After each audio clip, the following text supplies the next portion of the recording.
Hebrews 10:14, which speaks Hébreux 10, 14 parle de ce que Jésus a accompli par sa mort sur la croix. Car par une seule offrande ou par un sacrifice, il a amené à la perfection pour toujours ceux qui sont sanctifiés. Cette seule offrande ou ce seul sacrifice est le sacrifice qu'il a fait de lui-même sur la croix. Et par cette seule offrande, il a amené à la perfection pour toujours ceux qui sont sanctifiés. Cela signifie qu'il a pourvu à chaque besoin dans ce temps et pour l'éternité, dans chaque domaine de la vie, pour chaque personne qui se confie en lui. Il n'y a rien de plus qu'il n'y ait à faire. Il a tout accompli. C'est un sacrifice complet et suffisant. C'est la première partie de cette affirmation. Puis il parle de ceux qui sont sanctifiés ou mis à part pour Dieu ou attirés plus près de Dieu. C'est un processus continu. Ce que Jésus a fait, c'est une fois pour toutes. C'est complet, c'est total. Mais notre appréciation de ce processus, le fait de nous l'approprier est progressif. Mais nous devons commencer à partir du fait que le sacrifice véritable est entièrement complet. Quand j'exerce mon ministère dans le tiers-monde, ce que je fais assez souvent, j'essaie d'utiliser des images très simples qui vont aider les gens à comprendre. En fait, ces mêmes images très simples vont aider les gens en Nouvelle-Zélande, mais aussi les gens en Nouvelle-Zélande ne vont peut-être pas les réaliser. Je veux juste vous partager deux images que je l'utilise. Tout d'abord, au Pakistan, il y a 1 an et demi. Le Pakistan est 98% musulman et compte 84 millions d'habitants. Les chrétiens, et ce sont vraiment des chrétiens de nom, sont une petite minorité oppressée et méprisée. Mais le Seigneur a ouvert la voie pour Ruth et moi avec une équipe de 5 autres personnes pour y aller et passer 9 jours dans les 3 plus grandes villes pour proclamer la parole de Dieu. Nous avions annoncé à l'avance la prière pour les malades. Notre première réunion était à Karachi, qui est le port principal, une ville d'environ 8 millions de personnes. Et avant d'aller à la réunion, le responsable de l'équipe qui nous avait invités, une équipe de locaux pakistanais chrétiens, nous a amenés voir le quartier chrétien de Karachi. J'ai vu beaucoup de pauvreté dans ma vie, mais je n'ai jamais vu une telle pauvreté ou une telle crasse. Cela m'a presque rendu malade physiquement. Et j'ai eu un petit aperçu de ce que c'était que d'être chrétien dans un pays musulman.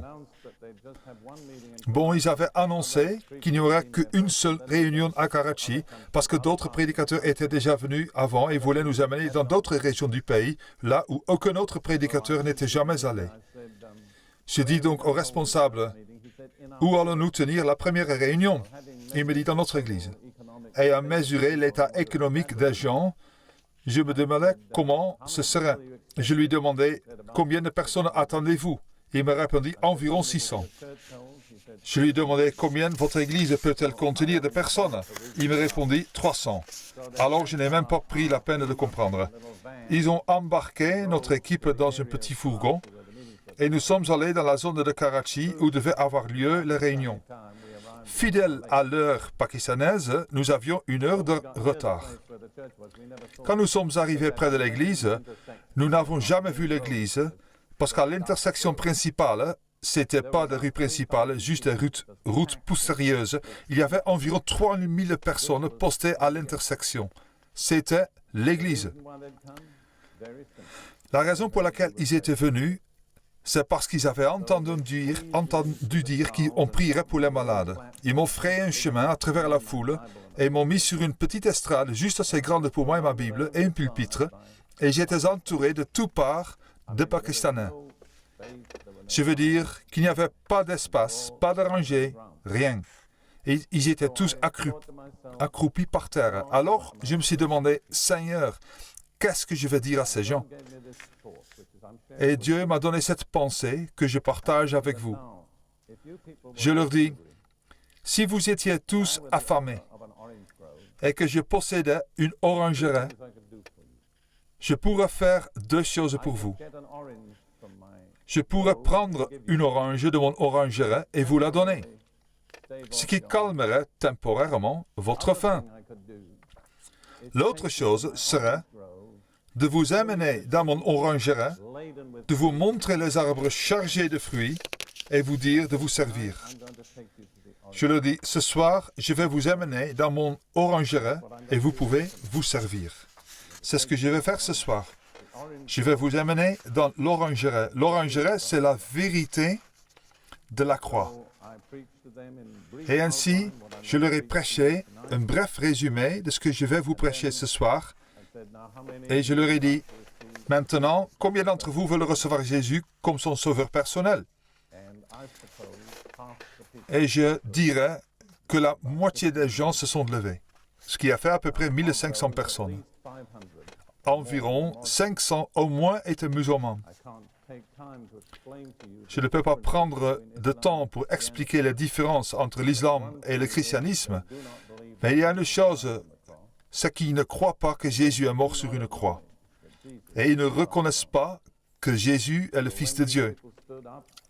Alors, quand tous ces gens se sont levés, bien sûr, tout passait par un interprète. Je les ai conduits dans une prière et en demandant à chacun de me suivre, et j'ai commencé la prière ainsi. Seigneur Jésus, je crois que tu es le Fils de Dieu et le seul chemin vers Dieu, que tu es mort sur la croix pour mes péchés et que tu es ressuscité des morts. Ils ont tous répété ces paroles après moi, à haute voix. Je ne vais pas vous dire qu'ils ont tous été sauvés, mais avoir 500 musulmans ou plus dans un pays musulman, devant d'autres musulmans, qui disent de telles paroles, cela ne peut s'accomplir que par la puissance du Saint-Esprit. Je me suis ensuite dit que je devais accomplir notre promesse de prier pour les malades. Il n'y avait pas moyen d'aller jusqu'à eux. Dans tous les cas, cela aurait pris des heures. Alors j'ai dit, combien d'entre vous veulent qu'on prie pour la guérison? Et je crois que 90% des gens ont levé la main. Et je veux dire, ils étaient malades. Les gens au Pakistan sont malades. Il n'y a pas beaucoup de gens en bonne santé. C'est typique de beaucoup de pays du tiers-monde. J'ai dit, je vais prier pour vous et je veux, si vous avez une partie de votre corps malade, que vous y posiez votre main. Et quand je prie, croyez que Dieu va vous toucher. J'ai fait une prière, tout cela devait être traduit en ourdou. Et j'ai fini la prière et je sentais qu'il fallait que je fasse quelque chose. Alors j'ai dit, qui croit que Dieu l'a guéri? Quelques personnes ont levé timidement la main. Alors il y a eu une perturbation à 3 mètres devant moi. L'un des chrétiens pakistanais y est allé et a découvert ce qui s'était passé. Un garçon musulman de 12 ans environ était né sourd et muet. Il n'avait jamais entendu et il n'avait jamais parlé. Et quand j'ai prié, il a reçu son oui et il a commencé à essayer de parler. Il est monté sur l'estrade et l'endroit est devenu un chaos. Toutes les femmes pakistanaises de l'Église ont décidé que nous devions leur imposer la main. Et sans nous demander notre avis, elles ont pris nos mains et les ont placées sur leur tête. La nouvelle s'est répandue. Et à l'endroit où nous sommes allés ensuite, il y avait une foule d'environ 16 000 personnes. Et les Pakistanais locaux ont estimé qu'en 9 jours, entre 8 et 9 000 personnes avaient prié pour leur salut. Le dirigeant du groupe m'a dit, 1 an plus tard, que quand il est arrivé, il était responsable de 5 églises. 1 an plus tard, il était responsable de 18 églises. Ça, c'était les amener dans l'orangerie. Vous voyez ce que je veux dire? Un peu plus tôt, si je me souviens bien, nous étions en Zambie. Il y avait une foule d'environ 7000 Africains pour la plupart des responsables rassemblés et j'avais prévu de leur parler systématiquement de la croix et je l'ai fait durant 6 matinées successives. Je leur ai dit, c'était en principe tous des chrétiens. Maintenant, Dieu a une merveilleuse réserve et elle est remplie d'absolument tout ce dont vous avez besoin, que ce soit spirituel, matériel, physique, pour ce temps et pour l'éternité. Il y a tout ce dont vous avez besoin. Mais la réserve a un gardien. Et pour avoir quelque chose de la réserve, vous devez devenir ami avec le gardien. Je leur dis, vous connaissez le nom du gardien? Certains ont dit Jésus. Je leur ai dit, c'est une bonne réponse, mais elle n'est pas juste. Le gardien de la réserve est le Saint-Esprit. Toute la richesse de la Trinité, Père et Fils, est dans la main du Saint-Esprit. Combien il est important de comprendre cela. Vous voyez, vous pouvez avoir toute la bonne doctrine, la bonne théorie, dire les bonnes choses, mais vous n'aurez que ce que vous obtenez par le Saint-Esprit. Il garde la réserve. Puis je leur dis, le Saint-Esprit a une clé qui ouvre la réserve, une seule. Et elle a une forme très spéciale. Connaissez-vous la forme de la clé? Ils n'ont pas deviné. Alors j'ai dit que c'était la croix. Et ce n'est que quand le Saint-Esprit utilise la croix pour ouvrir la réserve que les trésors de Dieu nous sont accessibles. C'est donc une petite introduction à ce que je vais vous enseigner ce soir. Je crois que je dois aussi le soutenir par une expérience personnelle. J'ai mentionné plus tôt ce soir que j'ai connu le Seigneur Jésus dans une chambrée de l'armée britannique durant la Seconde Guerre mondiale vers minuit.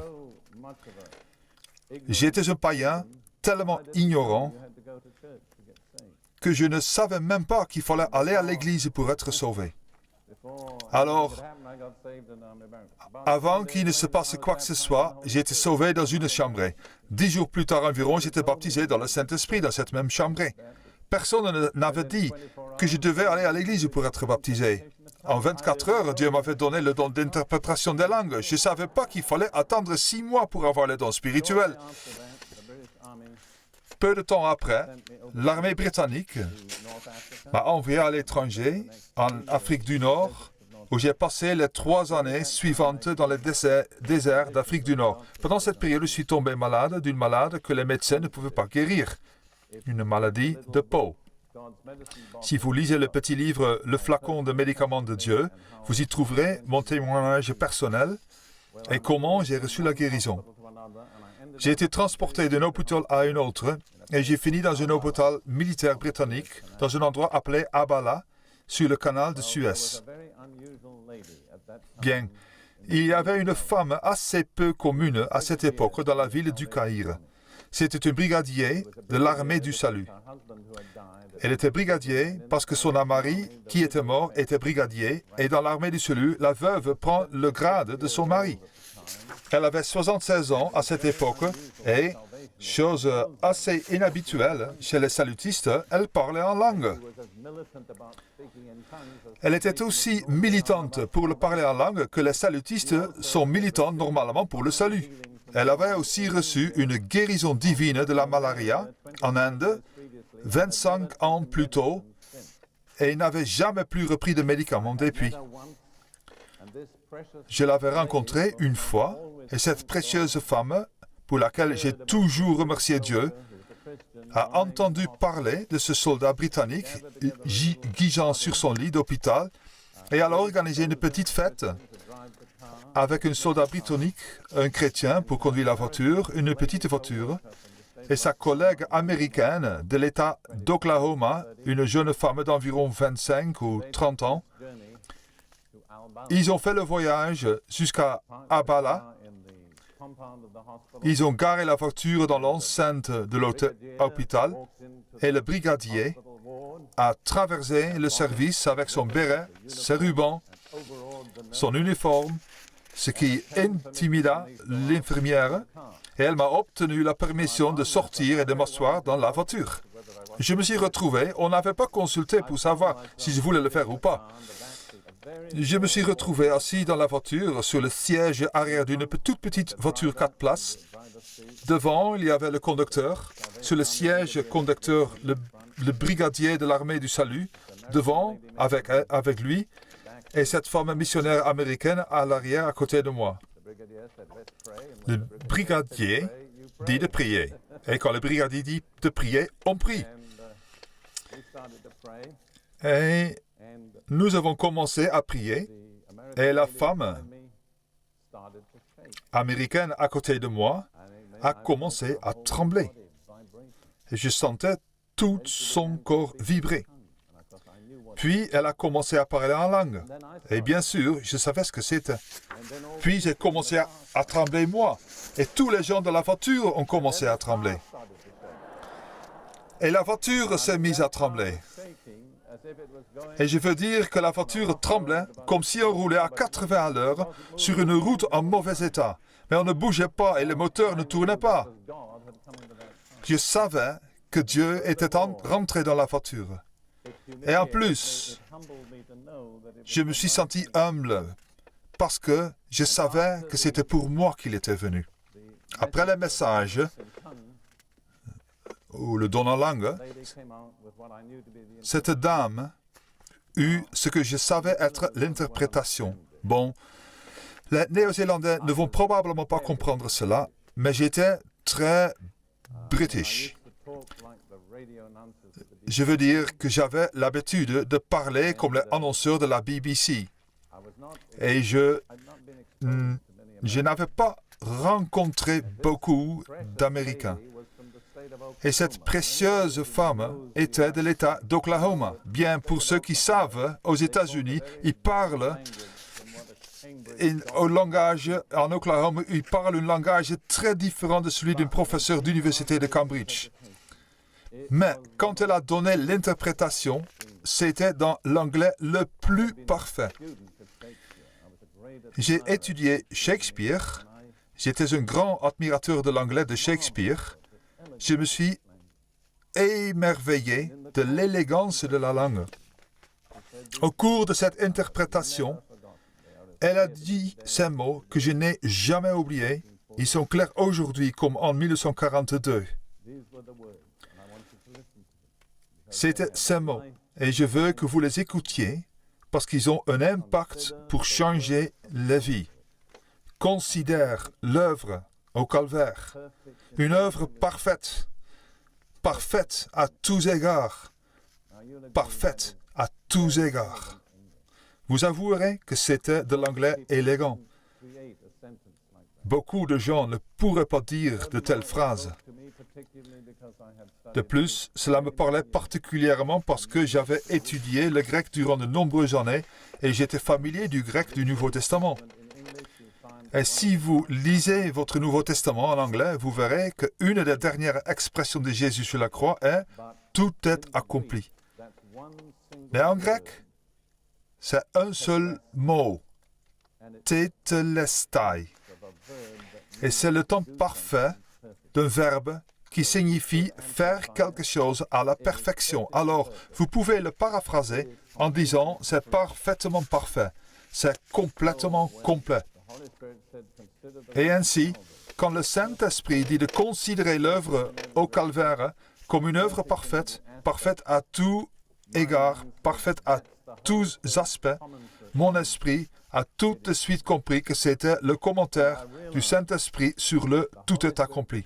Et j'ai réalisé que le Saint-Esprit me montrait que si je pouvais comprendre ce qui avait été accompli par la mort en sacrifice de Jésus sur la croix, tous mes besoins pourraient être pourvus.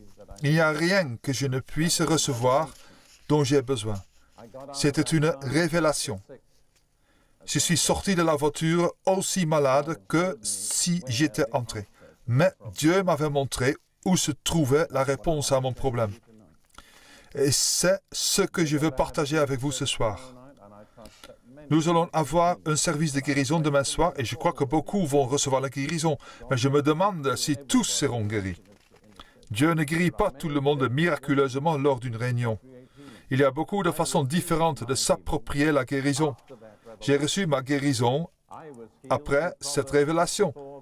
J'ai été guéri à travers Proverbe 4, 20, 22. Mon fils, sois attentif à mes paroles, prête l'oreille à mes discours, qui ne s'éloignent pas de tes yeux. Garde-les dans le fond de ton cœur, car c'est de la vie pour ceux qui les trouvent. C'est la santé pour tout leur corps. Et il y avait une autre traduction possible dans la marge pour santé, médicaments. Et je me suis dit que c'était la réponse à mon problème. Si Dieu, à travers la parole, a pourvu à la santé ou aux médicaments pour mon corps, il n'y avait pas de place pour la maladie. Et ainsi, c'était très simple.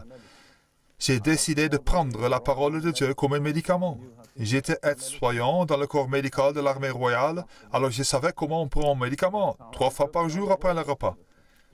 Et c'est ainsi que j'ai pris la parole de Dieu comme médicament, 3 fois par jour après le repas. Et le travail s'est fait. Elle m'a complètement guéri et de façon permanente dans un des climats les plus malsains du monde. Je vous dis donc que Dieu a sa façon de vous guérir. Mais de quelque façon que vienne la guérison, elle est basée sur ce qui a été fait par Jésus sur la croix. Et je ne vais pas me contenter de vous offrir une orange. Je vais vous inviter dans le verger. Une fois que vous y serez, vous pourrez vous y promener et vous servir de toutes les oranges que vous voudrez. Et vous n'épuiserez jamais le verger de Dieu. Maintenant, j'aimerais partager avec vous, à partir de l'Écriture, ce que j'ai appris de cette expérience.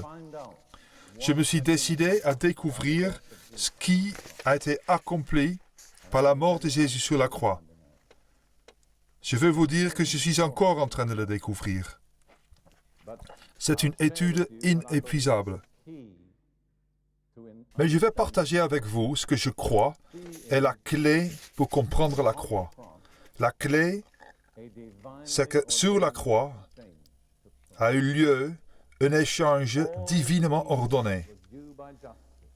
Tout le mal qui était destiné par la justice à la race humaine, à chacun d'entre nous individuellement, a été mis sur Jésus, afin que tout le bien destiné à l'obéissance sans péché de Jésus nous soit donné, à nous qui croyons. C'est très simple, c'est très basique. Mais en déroulant cette vérité, elle contient tout ce dont vous aurez jamais besoin. Je vais vous le dire encore plus simplement.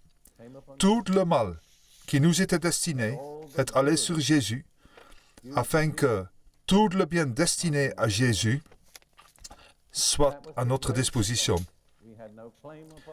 C'était la grâce de Dieu. Nous n'avons rien à réclamer. Nous ne pouvons rien lui demander de faire cela. Nous ne savions même pas qu'il allait le faire. Nous ne pouvions pas comprendre ce qu'il allait faire. Mais par sa grâce incommensurable, souveraine et volontaire, il a mis en place cet échange. Et de plus, à travers ses prophètes, il avait prédit des centaines d'années avant sa mise en place. Peut-être que la prophétie la plus pertinente est celle d'Ésaïe 53. J'aimerais regarder ce passage pour voir ce qui est dit dans Ésaïe 53. Il parle d'un serviteur de l'Éternel qui n'est pas nommé. Son nom n'est pas donné. Mais les apôtres et les auteurs du Nouveau Testament sont tous unanimes dans leur compréhension pour dire que ce serviteur de l'Éternel, sans nom d'Ésaïe 53, est Jésus de Nazareth. Et nous allons regarder à un verset pour l'instant. Ésaïe 53, 6. C'est le verset central des 27 chapitres d'Ésaïe. Et c'est vraiment le verset central de l'expiation. Nous étions tous errants comme des brebis. Chacun suivit sa propre voie. Et l'Éternel a fait retomber sur lui, Jésus, l'iniquité ou la culpabilité ou la rébellion de nous tous. Quelle est la culpabilité universelle de la race humaine? Nous n'avons pas tous cambriolé une banque ou commis l'adultère, ni volé ou été ivres. Nous pouvons citer beaucoup de choses que nous n'avons pas faites. Mais il y a une chose que nous avons tous faite. Nous avons cherché notre propre voie. Et cela, en un simple mot, c'est la rébellion. La rébellion est le péché universel de la race humaine. Peu importe la nation, la couleur, la race, nous sommes tous coupables de rébellion.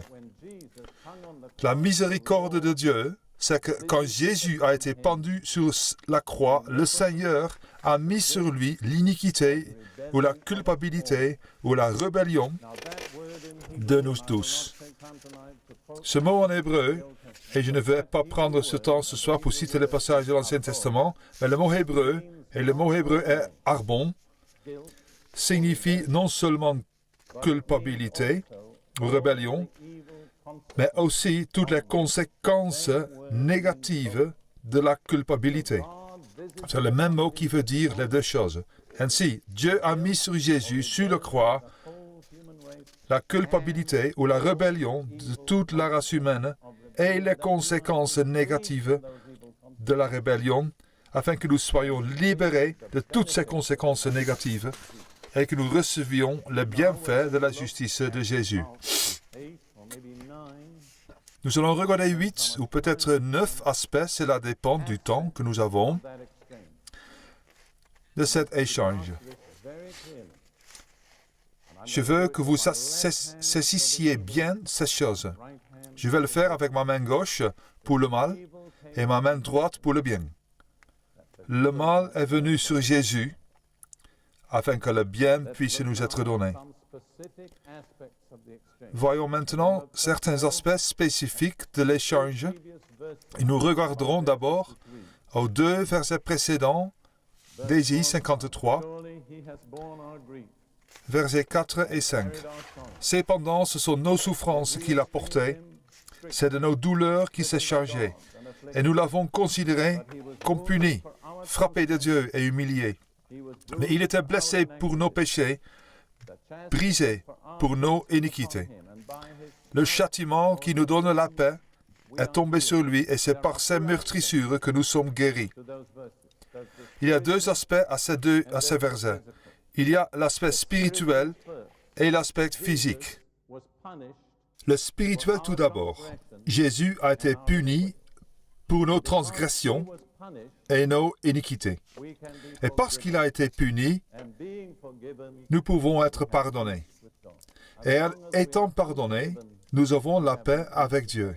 Tant que nous ne sommes pas pardonnés, nous n'avons pas la paix avec Dieu. La paix avec Dieu ne vient qu'à travers le pardon. Mais le pardon a été rendu possible parce que Jésus a porté la punition de nos iniquités. Alors, je vais vous le dire très simplement. Jésus a été puni pour que nous soyons pardonnés, d'accord? Maintenant, j'aimerais partager avec vous sur cela. Je veux utiliser vos mains. Je veux que vous vous engagiez de tout votre être dans cette vérité. Regardez-moi une fois et je vais vous demander de le faire. Jésus a été puni pour que nous puissions être pardonnés. D'accord? Maintenant, nous allons le dire ensemble avec la main gauche, le mal, la main droite, le bien. Et souvenez-vous, votre main droite est opposée à ma main droite, gauche. Ne vous trompez pas, sauf pour ceux qui sont derrière moi. Bien. Vous êtes prêts? Jésus a été puni pour que nous soyons pardonnés. C'est le premier aspect de l'échange. Il est dit dans le même verset, « Cependant, ce sont nos souffrances qu'il a portées. » C'est de douleur qui s'est chargé. Mais ce ne sont pas des traductions littérales. La traduction littérale est « Il a porté nos douleurs et il s'est chargé de nos maladies. » Et la conséquence c'est que par ces blessures, nous sommes quoi? Guéris. Vous voyez? Je sens que vous avez besoin que ce soit confirmé. Gardez votre doigt dans Ésaïe 53 et allez dans deux passages du Nouveau Testament. Tout d'abord, Matthieu 8. C'est simplement un accident de traduction, car presque toutes les traductions anglaises ne traduisent pas ces mots par leur traduction littérale et claire.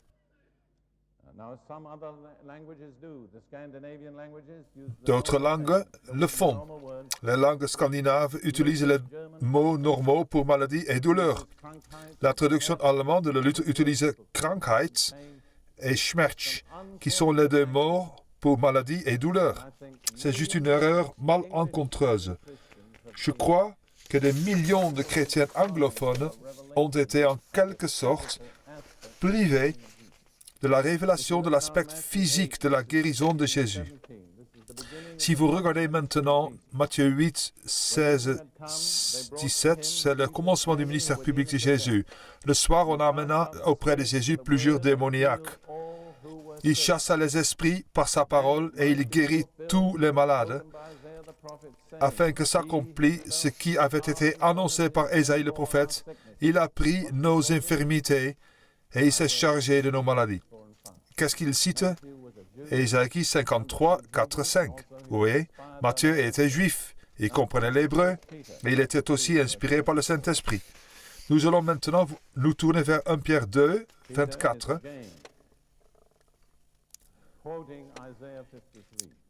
Qui cite encore une fois Ésaïe 53, 1 Pierre 2, 24. C'est le milieu d'une phrase, mais ne laissons pas cela nous perturber.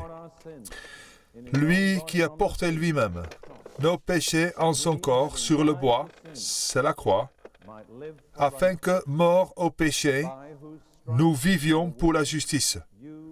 Lui, par les meurtrissures aux blessures, duquel vous avez été guéris. Le verbe grec pour guérir ici est le mot grec normal pour guérison physique, d'où vient le mot grec docteur. Il a toujours la même signification en grec moderne aujourd'hui. Alors c'est très clair. Sur la croix, Jésus a pris nos infirmités et a porté nos maladies. Et par ses blessures, nous sommes guéris.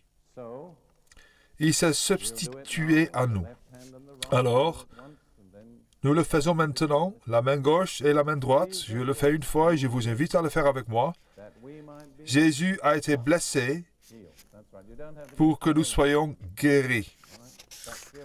Vous n'avez pas besoin d'être un théologien pour comprendre cela. Bien, en fait, les théologiens trouvent probablement cela difficile.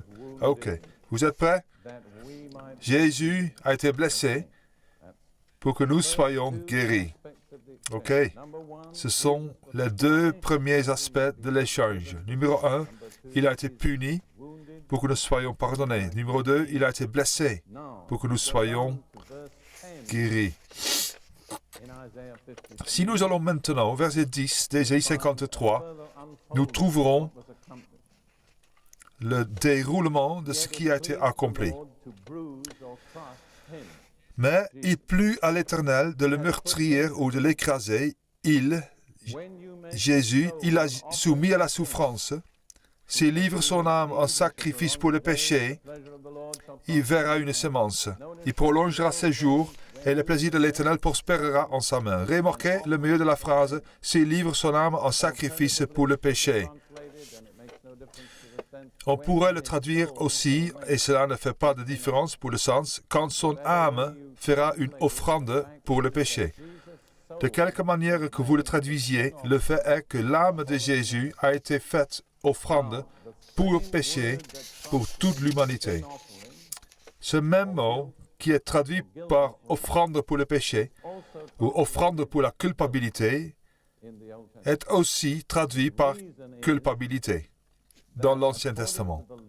La raison en est que selon la loi de l'offrande pour le péché de la prêtrise du Lévitique, quand une personne avait péché, elle devait amener son offrande pour le péché. Ce pouvait être un mouton, un bouc, un bélier, un bœuf. Elle l'amenait au prêtre, lui confessait ses péchés le prêtre mettait la main sur la tête de l'animal qui était offert et symboliquement transférait les péchés de l'homme à l'offrande à l'animal. Et le prêtre tuait l'animal et non l'homme. Autrement dit, l'animal payait la peine du péché de l'homme parce que l'animal s'était identifié au péché de l'homme. Le Nouveau Testament dit clairement qu'en dernier ressort, les bœufs, les moutons et les boucs ne peuvent pas racheter le péché d'un homme. C'était simplement des images prophétiques préliminaires de Jésus. Mais l'âme de Jésus est vraiment devenue une offrande pour le péché. Et en devenant une offrande pour le péché, il est devenu péché. Si vous gardez votre doigt sur Ésaïe 53 et que vous regardez 2 Corinthiens 5, 21, vous verrez que Paul rend compte de ce fait. 2 Corinthiens 5, verset 21. Et je vais mettre les noms à la place des pronoms pour que cela soit plus clair. Jésus, qui n'a point connu le péché, Dieu l'a fait devenir péché pour nous, afin que nous devions en lui justice de Dieu. Si vous ne connaissiez pas les ordonnances et les sacrifices de l'Ancien Testament, vous n'apprécierez pas pleinement 2 Corinthiens 5, 21. Paul cite Ésaïe 53, 10. Il livre son âme en sacrifice pour le péché. Parce que quand son âme est devenue une offrande pour le péché, son âme est devenue péché, du péché de l'humanité. Vous n'avez pas besoin d'être théologien pour discerner l'échange. Je vais vous le dire une fois et j'espère que vous le comprendriez dès la première fois quand je vais vous le dire. Jésus a été fait péché avec notre péché pour que nous soyons rendus justes de sa justice. Regardons 2 Corinthiens 5, 21 encore une fois, afin d'être sûr de bien comprendre. Celui qui n'a point connu le péché, il a fait devenir péché pour nous, afin que nous devenions en lui justice de Dieu. Remarquez encore l'échange. Jésus a été fait péché avec notre péché, afin que nous devenions justes avec la justice de qui? Sa justice. Pas la nôtre, la sienne. Bien. Je l'ai dit une fois, et j'espère que vous allez me suivre. Jésus a été fait péché avec notre péché, afin que nous soyons rendus justes de sa justice. OK? Vous l'avez? Bien. Jésus a été fait péché avec notre péché, afin que nous soyons rendus justes de sa justice. Pouvez-vous pousser un soupir de soulagement? Vous n'avez pas à vous battre pour faire de votre mieux pour être juste.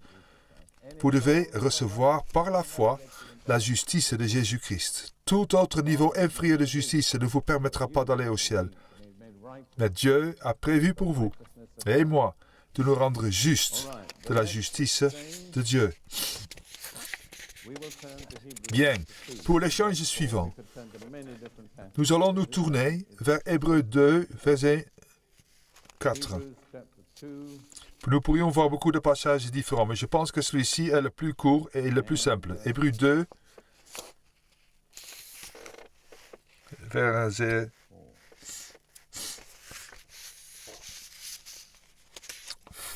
4.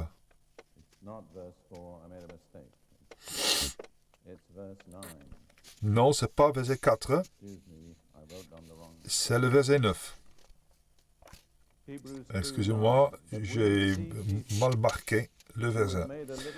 Hébreux 2, 9. Mais celui qui a été abaissé pour un peu de temps au-dessous des anges, Jésus, nous le voyons couronné de gloire et d'honneur à cause de la mort qu'il a soufferte, afin que, par la grâce de Dieu, il souffrit la mort pour tous. Ainsi, le salaire du péché, c'est la mort. Quand Jésus a été fait péché pour nous, avec notre péché, il était inévitable qu'il en ait payé la peine, qui est la mort. Ainsi, Jésus a goûté la mort pour nous. Vous n'avez pas besoin d'être théologien pour connaître le contraire, afin que nous puissions quoi? Partager sa vie. Jean 10, verset 10, le voleur ne vient que pour dérober, égorger et détruire. Moi, je suis venu afin que les brebis aient la vie. Et qu'elle soit quoi? La vie. Et cette vie en abondance. L'échange est très simple. Jésus a connu la mort pour que nous puissions, j'aimerais dire, partager sa vie. OK? Vous êtes prêts? Jésus a connu la mort pour nous afin que nous puissions partager sa vie. Voyez-vous comme c'est clair, logique et concret? Imaginez-vous, je vous dirais qu'il m'a fallu beaucoup d'années pour comprendre ces vérités de la parole de Dieu. Je vous partage en 1 heure ou 2 des choses qui m'ont coûté des heures, des jours, des semaines, des mois, des années. J'ai dit coûter, mais après tout, c'était une bénédiction et un privilège. L'échange suivant est affirmé dans Galates 3, 13 et 14.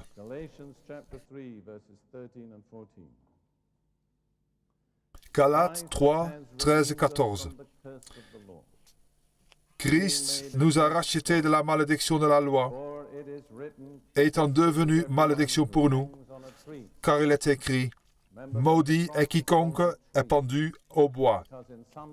Souvenez-vous que la croix est appelée le bois, parce que dans certaines langues, en hébreu notamment, et en Swahili en Afrique de l'Est, du bois qui soit coupé ou non. Vous comprenez? La croix est donc un arbre coupé.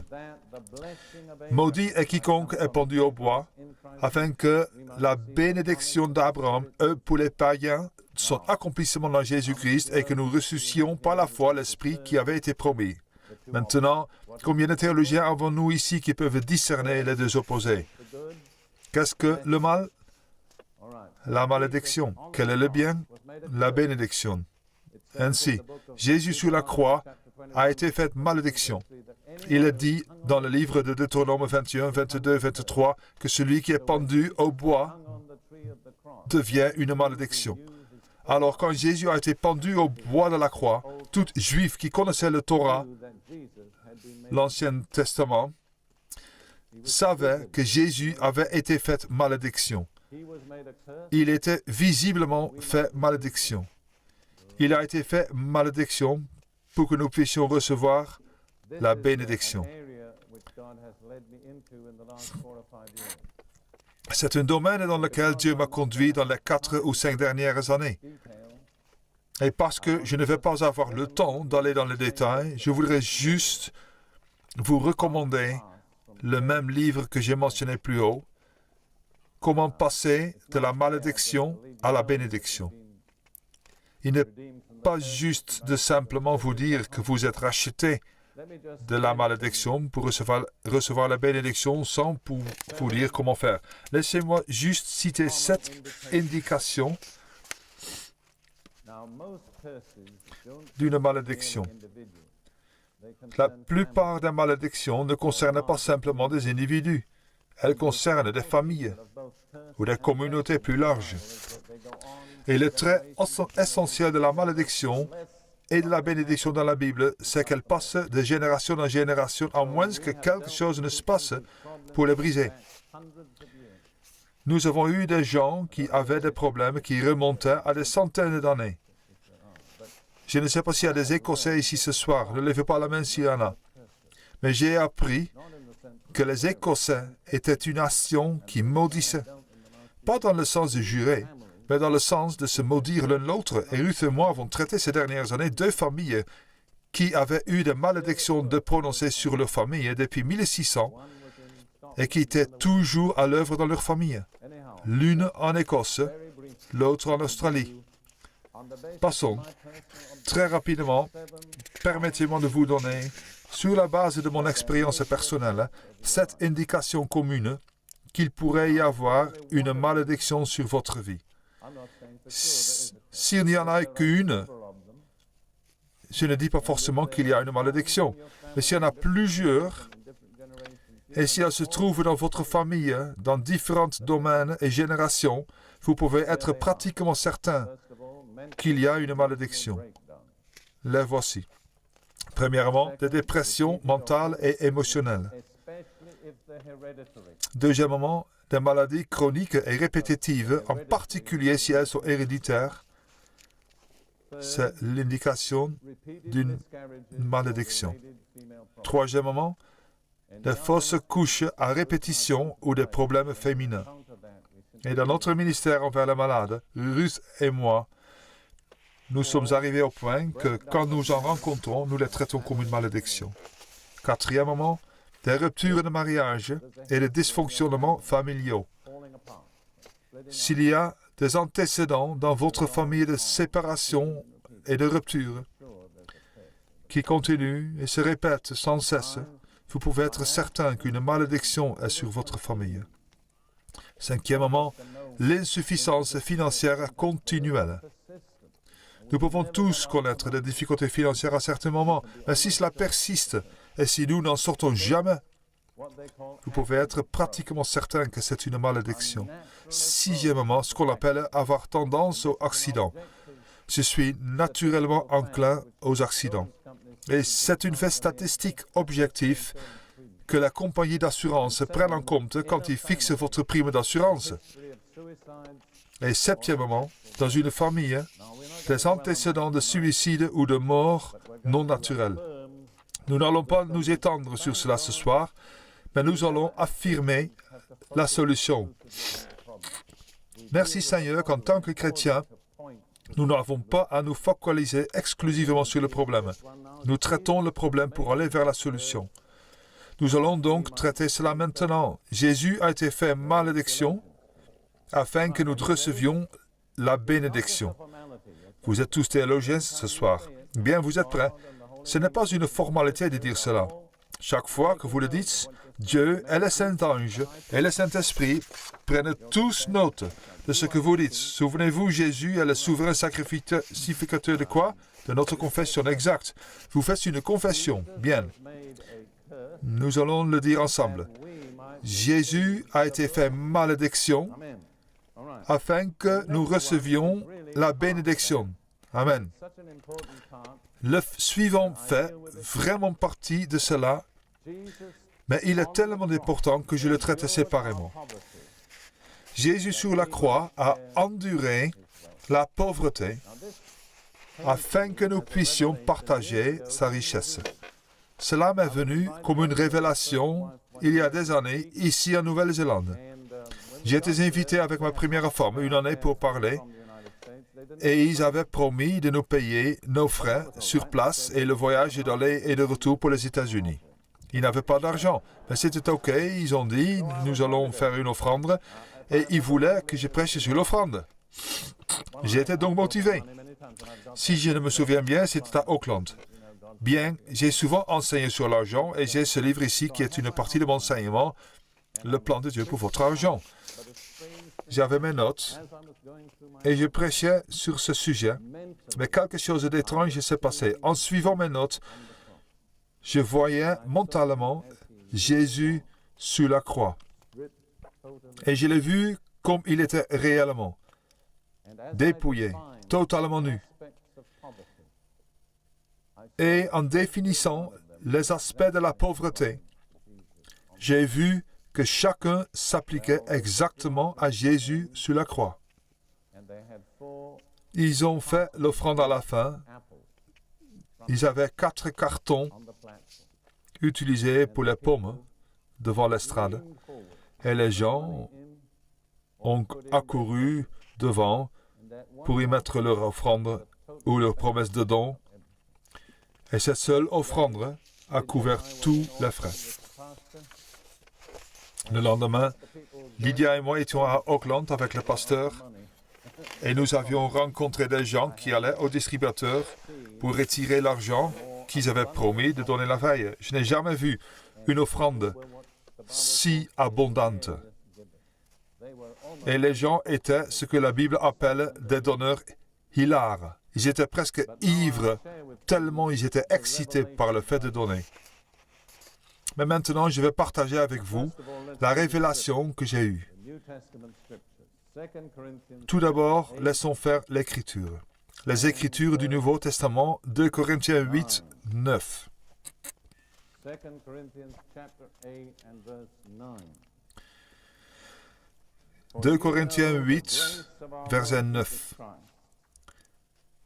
Car vous connaissez la grâce de notre Seigneur Jésus-Christ, qui pour vous s'est fait pauvre, de riche qu'il était, afin que par sa pauvreté, vous fussiez enrichis. Vous n'avez pas besoin d'être théologien pour voir le contraire, n'est-ce pas? Quel est le mauvais? La pauvreté. Quel est le bon? La richesse. Bien. Maintenant, l'opposé de cet échange, c'est en 2 Corinthiens 9, 8, que nous avons déjà cité une fois, mais on va le refaire. Je me sens mieux à chaque fois quand je le fais. Alors, viens ici au micro, merci.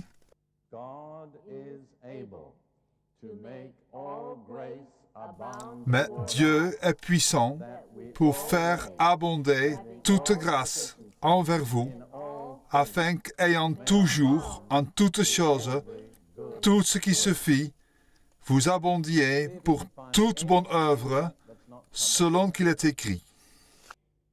Regardez si vous pouvez trouver quelque chose qui n'est pas couvert.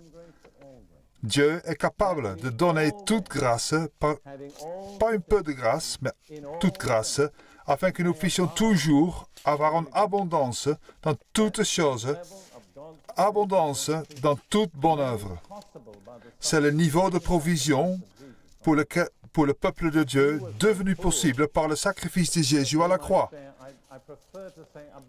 Il est fait pauvre afin que je puisse partager, je préfère dire l'abondance, parce que je ne pense pas que ce soit biblique que chaque chrétien ait un grand compte en banque ou conduit une Rolls-Royce.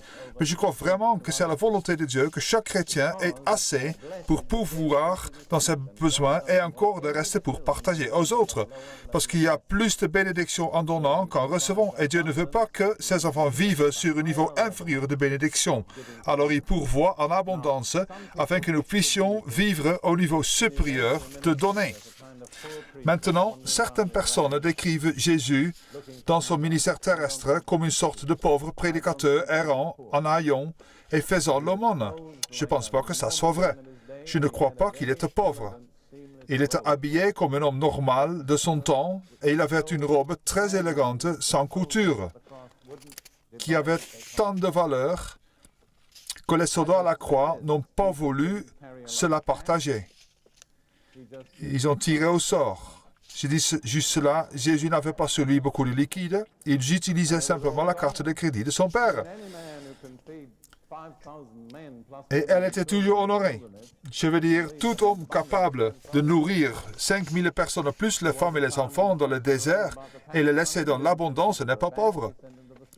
Il y a eu un temps où la question est venue sur l'argent de la taxe. Il n'est pas envoyé à Pierre à la banque, il a envoyé à la mer de Galilée. Ce que je veux dire, c'est que l'argent était là. Quelle différence cela fait-il?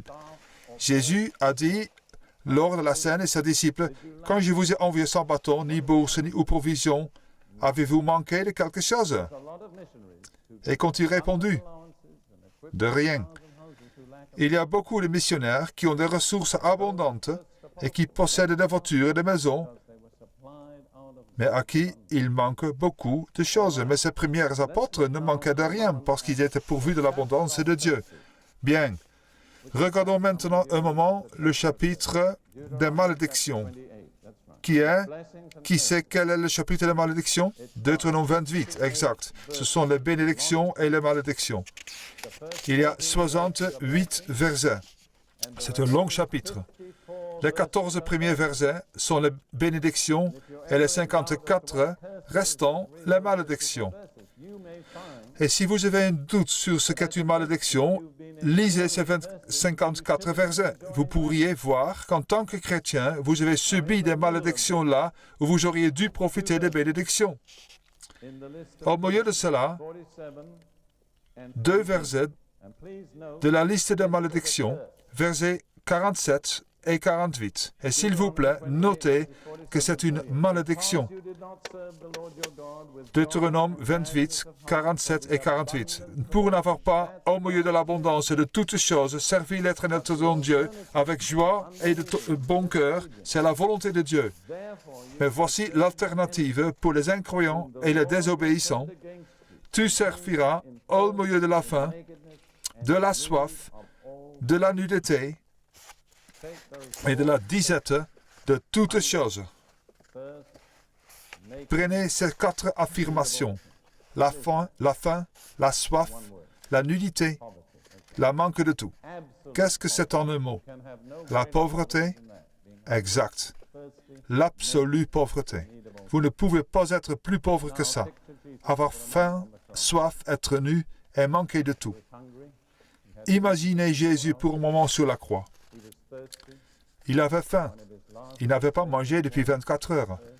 Il avait soif. L'un de ses derniers mots a été « J'ai soif ». Il était nu. Il avait dépouillé de tous ses vêtements. Et il manquait de tout. Il n'avait pas une seule chose à lui. Quand le temps est venu pour lui d'être enseveli, il a été enseveli dans une robe et un tombeau emprunté. Pourquoi?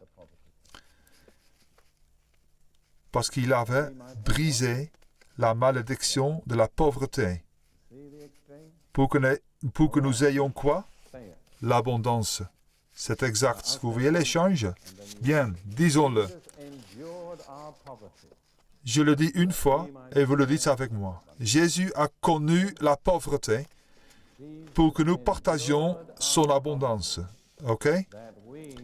Jésus a enduré la pauvreté pour que nous partagions son abondance. Réjouissez-vous, c'est une bonne nouvelle. Je dis aux chrétiens que ce n'est pas un péché pour un chrétien d'être heureux. Nous allons voir rapidement 2 autres aspects. Le temps commence à être court et j'aimerais finir dans 1 minute. Mais Jésus, et je vais le dire, a subi notre honte afin que nous partagions sa gloire. Si vous lisez Matthieu 27, vous verrez la description de la crucifixion. Matthieu 27, 35 et 36. Après l'avoir crucifié, ils se partagèrent ses vêtements en tirant au sort. Ils lui ont retiré tous ses vêtements. Un homme à cette époque avait 4 pièces d'habits. Ils étaient 4 soldats. Chacun a pris une pièce. Puis, ils ont tiré au sort de la robe sans couture. Puis, il a dit au verset 36, puis ils s'assirent et le gardèrent.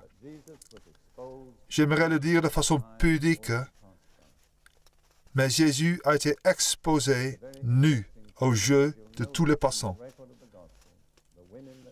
Et vous remarquerez quelque chose de très intéressant, c'est que dans le récit de l'Évangile, les femmes sont venues à lui en restant à distance.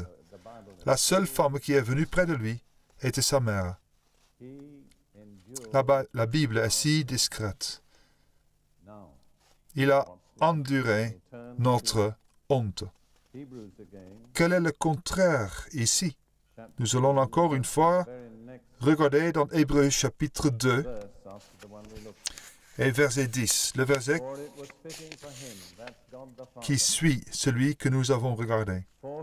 Il convenait en effet que celui, Dieu le Père, pour qui et par qui sont toutes choses, et qui voulait conduire à la gloire beaucoup de fils, éleva à la perfection par les souffrances le prince de leur salut. Quel était le but de Dieu? Amener beaucoup de fils à quoi? À la gloire. Comment cela a-t-il été rendu possible? Parce que Jésus a enduré notre honte afin que nous partagions sa gloire. J'ai découvert en conseillant les gens que l'une des blessures les plus profondes du cœur humain est celle de la honte.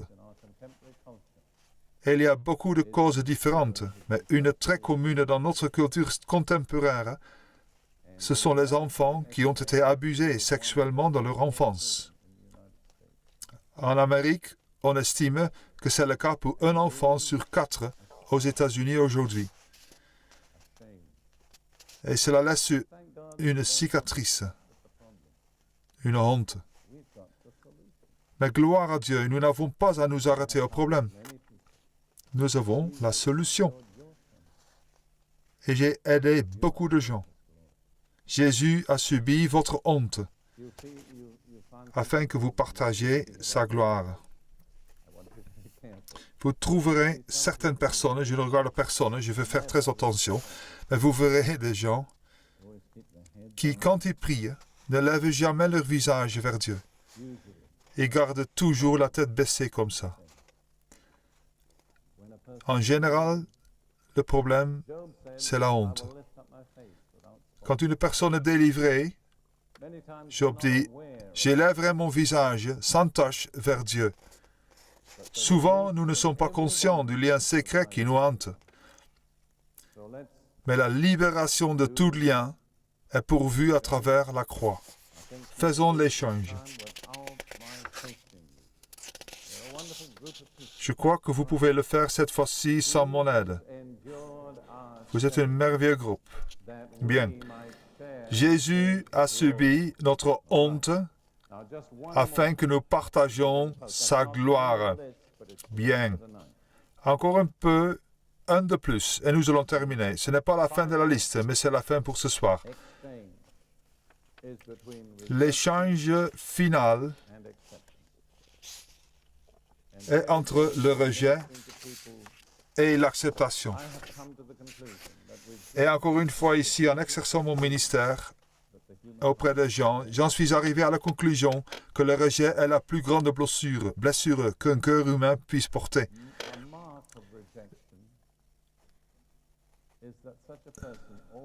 Une marque de rejet est qu'une telle personne se sent toujours à l'extérieur, tout en regardant à l'intérieur du cercle. D'autres peuvent entrer, je ne peux pas. Une autre marque de rejet est l'incapacité à exprimer l'amour. Jean dit que nous aimons Dieu parce qu'il nous aime, parce qu'il nous a aimés le premier. Je crois que nous ne pouvons pas exprimer l'amour si l'amour n'a jamais été exprimé à nous. Il faut une expression d'amour pour libérer une expression d'amour. Et la raison la plus courante pour laquelle, dans notre civilisation contemporaine, beaucoup portent le rejet, c'est à cause de l'attitude des parents. Tout d'abord, si une femme est enceinte et en veut à cette petite vie qu'elle porte dans son ventre et dit des choses comme « je ne voulais pas d'un autre enfant », cette petite vie sent le rejet dans le ventre et le bébé naît souvent avec un esprit de rejet. J'ai traité beaucoup de cas comme ça. Après, quand un bébé naît, le premier désir de tout enfant planté en lui par Dieu, c'est l'amour continuel et exprimé de ses parents. Et en premier lieu, celui des pères. J'en suis arrivé à la conclusion que c'est l'amour du père, chaleureux et exprimé, qui donne la sécurité à l'enfant. Oh, la force d'être porté dans les bras de papa et serré contre sa poitrine. Et vous voyez, dans notre culture contemporaine, je crois qu'aux États-Unis, 50% des enfants aujourd'hui n'ont pas reçu cela et partent dans la vie avec cette blessure intérieure du rejet. Oh, combien je remercie Dieu qu'il y a une solution.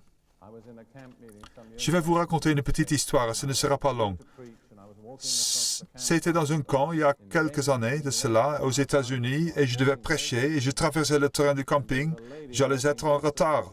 Alors je marchais rapidement. Il y avait là une femme qui marchait aussi vite que moi, en sens inverse, et nous sommes rentrés en collision. Après que nous nous soyons repris, elle me dit, « Monsieur Prince, j'ai prié pour que si Dieu voulait que je vous parle, nous nous rencontrions. » Bien, lui dis-je, nous nous sommes rencontrés. Mais je ne peux vous accorder que 2 minutes, parce que je dois être dans l'auditorium pour prêcher. Alors, dites-moi quel est votre problème. Et elle m'a parlé durant environ 1 minute. Elle aurait bien encore continué 20 minutes. Écoutez, Lui dit, je n'ai plus le temps, je crois que je comprends votre problème, je veux que vous fassiez cette prière après moi.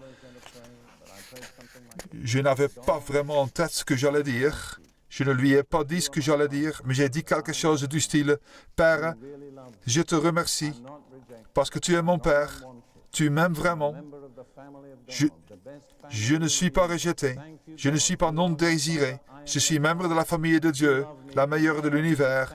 Merci Seigneur, tu es mon Père, je suis ton enfant, tu m'aimes et je t'aime. Merci, merci, merci Seigneur. Et je l'ai laissé là, et lui disant au revoir. Environ un mois plus tard, j'ai reçu une lettre de cette femme. Elle décrivait la situation, comment nous nous étions rencontrés, pour que je sois sûr que je me souvenais d'elle. Et elle disait, je voulais juste vous dire, Monsieur Prince, que faire cette simple prière après vous a complètement changé ma vie. Que lui était-il arrivé? Elle était passée du rejet à l'acceptation. Elle a réalisé ce que c'était que d'être un enfant de Dieu. Écoutez, si vos parents ont été défaillants, il y a beaucoup de choses que nous ne pouvons pas changer dans le passé, mais nous pouvons garantir votre relation avec Dieu. Regardez à cette image de Jésus, et c'est le dernier passage que nous allons voir. Dans Matthieu 27, versets 45 jusqu'au 51. Depuis la 6e heure, c'était midi, jusqu'à la 9e, c'est 15 heures, il y a eu des ténèbres sur toute la terre. Et verset 46, et vers la 9e heure, Jésus s'écria d'une voix forte, Eli, Eli, lama sabachthani, c'est-à-dire, mon Dieu, pourquoi m'as-tu abandonné? Quelques-uns de ceux qui étaient là l'ayant entendu dire, il appelle Élie. Et aussitôt, l'un d'eux courut prendre une éponge qu'il remplit de vinaigre et l'ayant fixé à un roseau, il lui donna à boire. Mais les autres disaient, laisse, voyons si Élie viendra le sauver. Jésus poussa de nouveau un grand cri et rendit l'esprit. Et voici le voile du temple se déchira en deux, depuis le haut jusqu'en bas. Vous voyez, Jésus n'est pas mort des effets physiques de la crucifixion. Quand Pilate a entendu qu'il était déjà mort, il a été surpris, parce que normalement, il aurait dû vivre, disons, au moins 2 heures de plus. De quoi est-il mort? Il est mort d'un cœur brisé. Qu'est-ce qui a brisé son cœur? Le rejet. De qui? Du Père. C'est exact. Pour la première fois dans l'histoire de l'univers, le Fils de Dieu a crié au Père. Et il ne lui a pas répondu. Il a fermé ses oreilles, a détourné ses yeux. Pourquoi? Parce que Jésus avait été fait péché de notre iniquité et Dieu ne peut pas regarder les péchés avec faveur. Jésus a souffert notre rejet. Et immédiatement après qu'il a abandonné son esprit, la première chose qui est arrivée, c'est que le voile du temple s'est déchiré de haut en bas. Il est extrêmement épais. Les êtres humains n'auraient pas pu le déchirer en deux, même de ville bas. Mais c'était de haut en bas parce que c'était l'affirmation que Dieu l'avait faite. C'était le voile qui séparait les hommes pécheurs d'un Dieu saint. Et quand Jésus a subi notre rejet, Dieu nous a acceptés comme ses enfants. Regardons à Éphésiens 1 un instant. Éphésiens 1, nous allons lire le verset 3 jusqu'à 6. Éphésiens 1, 3, 6. Béni soit le Père, Dieu et Père de notre Seigneur Jésus-Christ, qui nous a bénis de toute bénédiction spirituelle dans le lieu céleste, en Christ, selon qu'il nous a élus en lui avant la fondation du monde, pour que nous fussions saintes et irréprochables devant lui en amour, nous ayons prédestinés dans son amour à être ses enfants d'adoption par Jésus-Christ, selon le bon plaisir de sa volonté, à la louange de la gloire de sa grâce, qui nous a accordé en son bien-aimé. Quel est l'échange? Voyons si vous pouvez le dire sans mon aide. Jésus a subi notre rejet afin que nous ayons son acceptation. Merveilleux. Nous le disons encore une fois. Jésus a subi notre rejet afin que nous ayons son acceptation. Permettez-moi de revenir très rapidement sur les 8 aspects de l'échange que nous avons vu. Et je vais le faire avec ma main. Je vous dis ce que c'est. Je le fais une fois et vous le dites après moi une deuxième fois. Nous n'allons pas tarder, le temps passe vite, d'accord? Jésus a été puni pour que nous soyons pardonnés. Écoutez, cette fois, je vais vous le personnaliser. Ne dites pas nous, dites je. Jésus a été puni pour que je sois pardonné. Vous pouvez vraiment vous relaxer là-dedans maintenant. Jésus a été blessé pour que je sois guéri. Jésus a été fait pécher avec mon péché afin que je sois fait juste avec sa justice. Jésus est mort à ma place pour que j'aie la vie. Jésus a été fait malédiction pour que je reçoive la bénédiction. Jésus a subi ma pauvreté pour que je partage son abondance. Jésus a subi ma honte pour que je partage sa gloire. Jésus a subi mon rejet pour que je puisse être accepté. Maintenant, si nous croyons vraiment cela, vous savez ce que nous devons faire? Nous devons remercier Dieu. Nous ne pouvons rien faire d'autre. Prenons un petit moment pour le remercier. Tous remercions-le librement. La meilleure expression de foi, c'est de le remercier. Remerciez-le. Amen. Remerciez-le. Amen. Merci Seigneur. Merci Jésus. Merci Seigneur. Merci Seigneur Jésus. Loué soit ton merveilleux nom. Merci Seigneur. Nous loué soit ton merveilleux nom. Nous croyons en toi Seigneur. Nous te croyons. Nous te remercions. Nous te bénissons. Béni soit ton saint nom, Seigneur Jésus. Tu as fait tout cela pour nous. Et nous voulons te dire merci ce soir.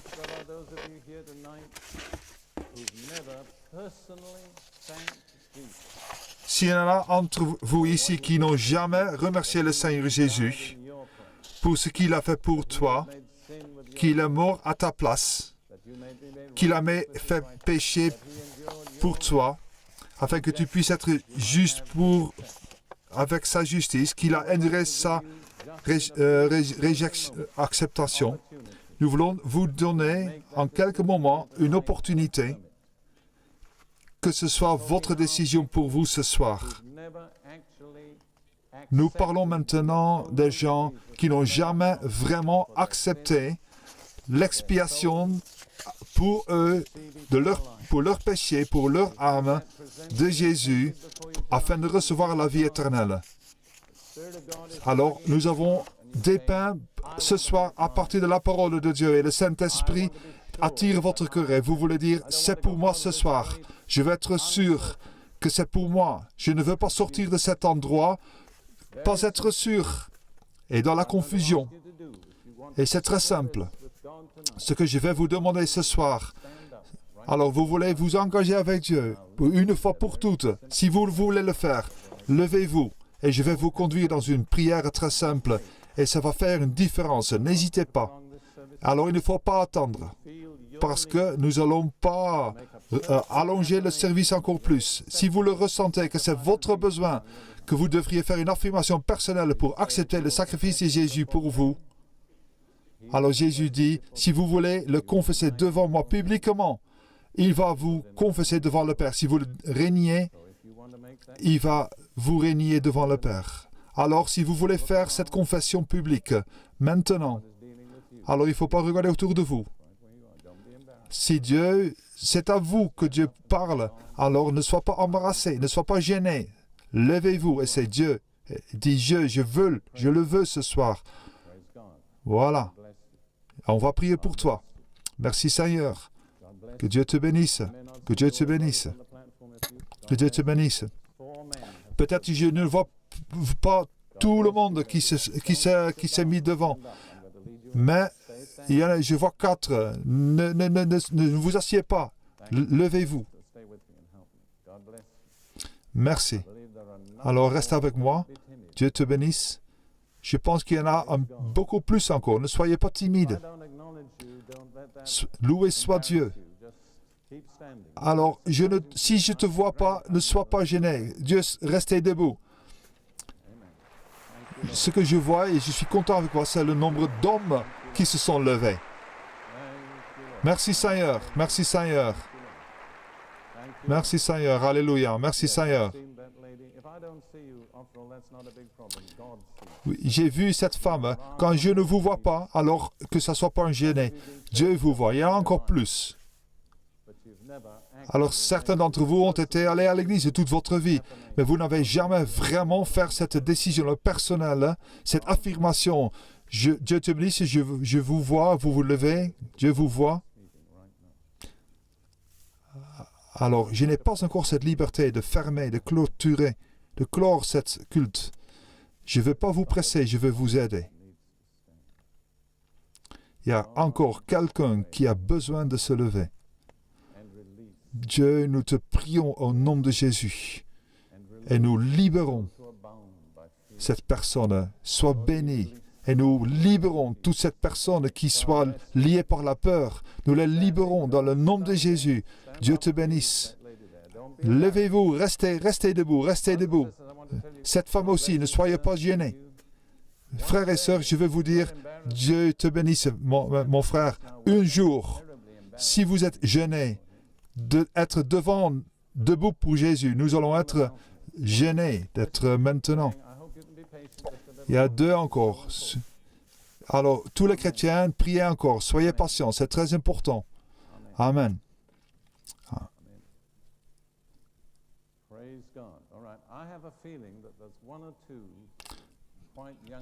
J'ai un sentiment qu'il y a encore 1 ou 2 des personnes jeunes. Peut-être en dessous de l'âge de l'adolescent, que vous avez besoin d'être debout. Je sais que c'est une grande chose pour vous, mais si Dieu vous pousse, alors faites-le. Il y a des gens ici, dans l'auditoire, j'espère que vous aussi, vous êtes debout, parce que c'est pour vous aussi bien que pour les gens ici. Amen. Amen. Oh, OK. Tous ceux qui sont debout, je veux que vous fassiez cette prière et vous allez prier le Seigneur Jésus, pas pour frère Prince. Et je voudrais que vous le fassiez aussi bien que vous pouvez vous entendre vous-même, afin que vous sachiez, quand vous sortez d'ici, que vous avez fait cette prière. Faites cette prière et adressez-vous à Seigneur Jésus, Seigneur Jésus-Christ. Je crois que tu es le Fils de Dieu et le seul chemin vers Dieu, que tu es mort pour moi, pour mes péchés, et que tu es ressuscité d'entre les morts. Et je te remercie pour ce que tu as fait pour moi. Et par la foi, je reçois tout cela maintenant. Je te reçois, Jésus, comme mon Sauveur. Et je te confesse comme mon Seigneur. Accepte-moi et fais de moi un enfant de Dieu. Au nom de Jésus, je prie. Amen. Alors, on va remercier Dieu ensemble. Bonjour, j'espère vraiment que ce message de Derek Prince a été une bénédiction pour vous. Quand vous allez sur notre site web et vous voyez l'adresse de notre site web ci-dessous, vous allez trouver encore plus d'une centaine d'articles de Derek Prince que vous pouvez télécharger gratuitement et aussi d'autres messages audio et vidéo de Derek Prince. Vous pouvez aussi vous inscrire gratuitement sur la méditation que vous pouvez recevoir gratuitement tous les jours également sur notre site web. Que Dieu vous bénisse et j'espère à bientôt.